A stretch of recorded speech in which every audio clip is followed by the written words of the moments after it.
As the sun set over the quiet suburban streets of Chicago, 12-year-old Mary Kellerman hurried home from school.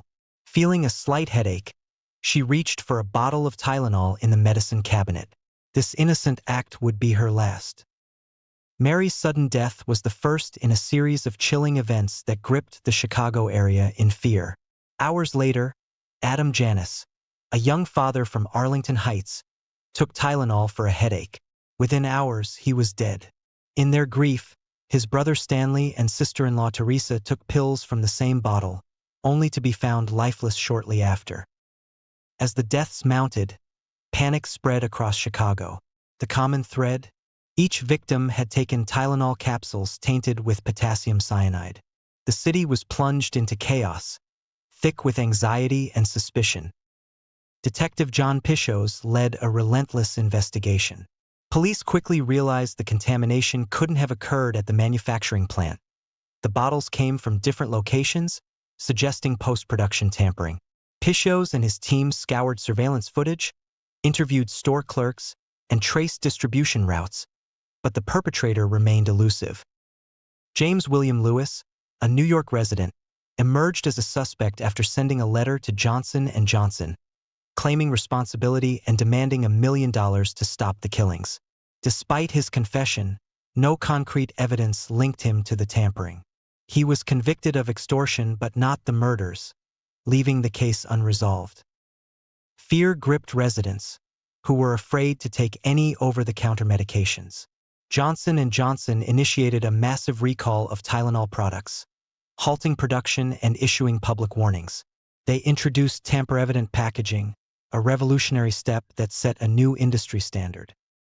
The legacy of the Tylenol murders is one of resilience and reform.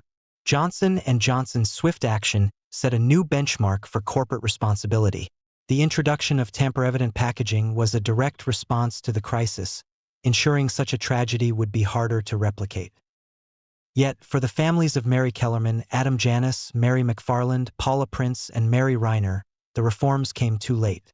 Their loved ones were gone, victims of a senseless act of violence. The pain of their loss was a stark contrast to the corporate and regulatory changes that followed.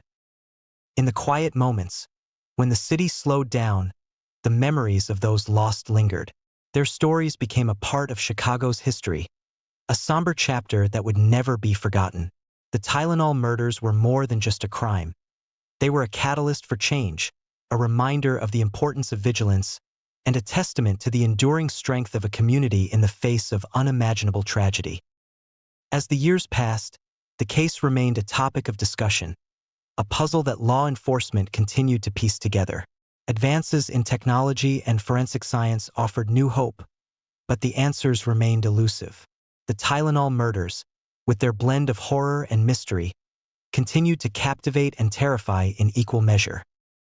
In the end, the story of the Tylenol murders is one of loss and legacy. It is a tale of lives cut short and a community forever changed. It is a reminder that in the face of darkness, there is light, and in the wake of tragedy, there is always hope for a better, safer future. Detective John Pishos sat in his dimly lit office, the weight of the Tylenol murders pressing heavily on his shoulders. The city of Chicago was still reeling from the shock, and the pressure to solve the case was immense. The faces of the victims, Mary Kellerman, Adam Janis, and others, haunted him, driving him to find answers. He knew he had to reassess the evidence, to look at it with fresh eyes, hoping to uncover something he might have missed. Pishos spread out the case files across his desk, each one a piece of a grim puzzle. He meticulously reviewed the surveillance footage from the various stores where the tainted Tylenol bottles had been purchased. The grainy images showed a man, always wearing a hat, moving with purpose. His face was never clear, but his deliberate actions suggested he knew exactly what he was doing. This was no random act. It was calculated and sinister. He recalled the hardware store receipt he had found earlier, listing items such as gloves, a small funnel, and adhesive tape. These were ordinary items, but in the context of the case, they took on a sinister significance. Pishos decided to revisit the hardware store, hoping to jog the memory of the clerk who had sold the items. The clerk, A middle-aged man with a keen eye for detail remembered the transaction. He described the customer as nervous, constantly glancing around as if he were being watched. This was a small but crucial detail, adding to the profile of the suspect. As Pishos delved deeper, he encountered several red herrings. A local pharmacist reported a disgruntled former employee who had recently been fired. The man had made threats, claiming he would make them all pay. However, after an exhaustive investigation, the lead proved to be a dead end. The former employee had an alibi, and there was no evidence linking him to the tampered Tylenol bottles. The long hours and emotional toll of the case began to strain Pishos's relationship with his wife.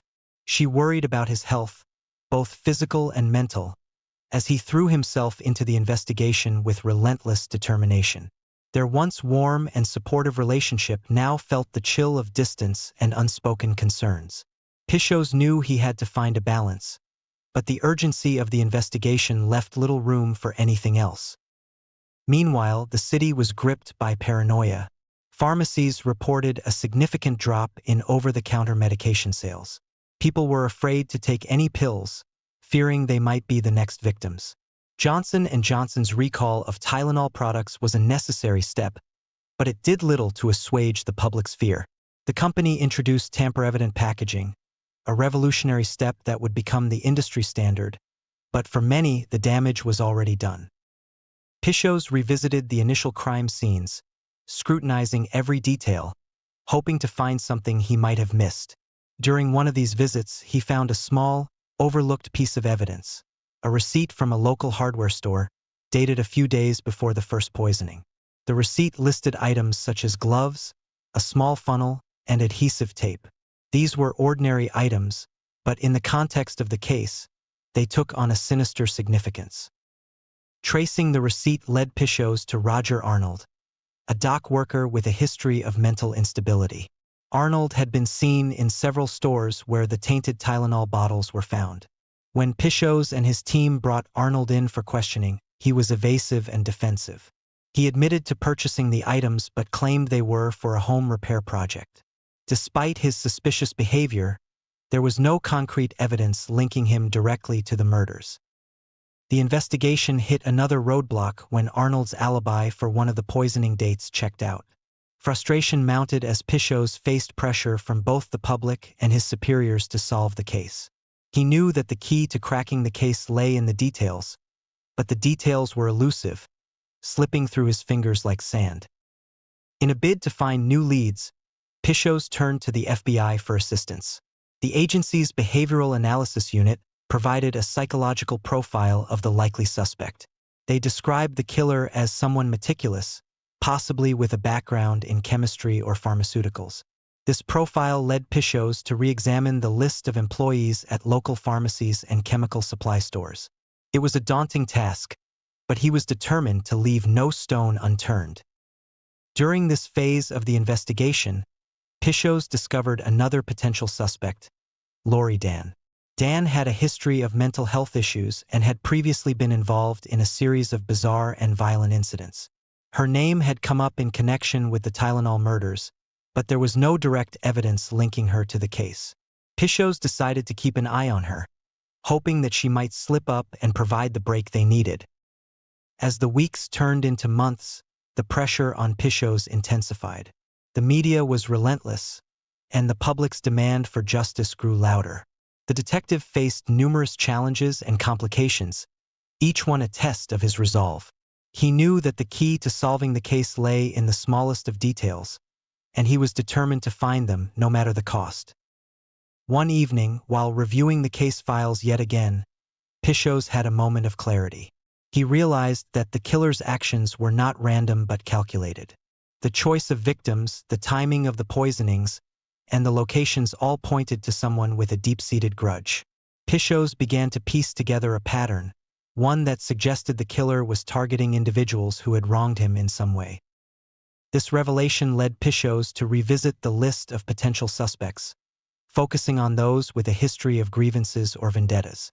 He cross-referenced this list with the locations of the tainted Tylenol bottles and found a disturbing overlap. Several of the suspects had connections to the stores where the contaminated capsules were purchased. This was the breakthrough Pishos had been waiting for. With renewed determination, Pishos and his team intensified their efforts. They conducted surveillance on the top suspects, hoping to catch them in the act of tampering with another product. The tension was palpable, each day bringing them closer to a potential arrest. The detective knew that the killer was still out there, and it was only a matter of time before he struck again. In the midst of this heightened activity, Pishos received an anonymous tip. The caller claimed to have information about the Tylenol murders and agreed to meet the detective in a secluded location.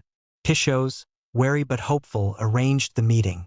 The tipster, a former employee at a chemical supply company, provided crucial information about a man who had purchased large quantities of potassium cyanide shortly before the murders began. Armed with this new lead, Pishos delved deeper into the suspect's background. The man, a chemistry professor with a history of erratic behavior, had been fired from his job under contentious circumstances. He fit the psychological profile provided by the FBI and had the knowledge and means to carry out the poisonings.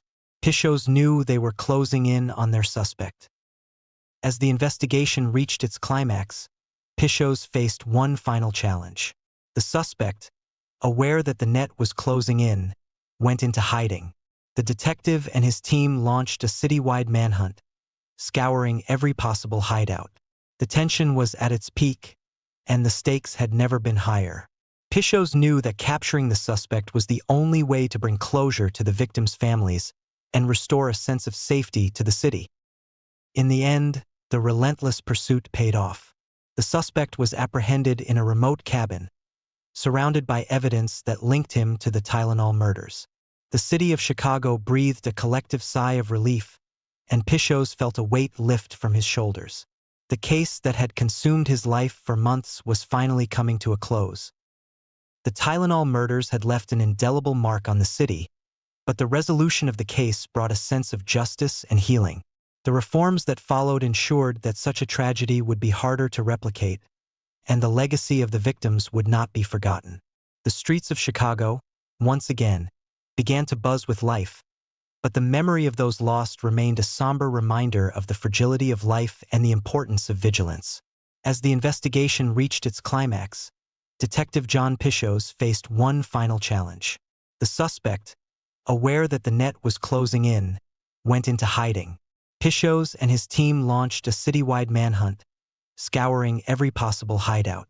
The tension was at its peak, and the stakes had never been higher. Capturing the suspect was the only way to bring closure to the victims' families and restore a sense of safety to the city. In the end, the relentless pursuit paid off. The suspect was apprehended in a remote cabin, surrounded by evidence that linked him to the Tylenol murders.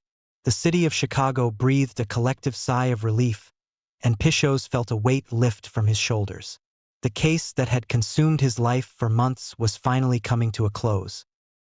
The Tylenol murders had left an indelible mark on the city, but the resolution of the case brought a sense of justice and healing. The reforms that followed ensured that such a tragedy would be harder to replicate, and the legacy of the victims would not be forgotten. The streets of Chicago began to buzz with life once again, but the memory of those lost remained a somber reminder of the fragility of life and the importance of vigilance.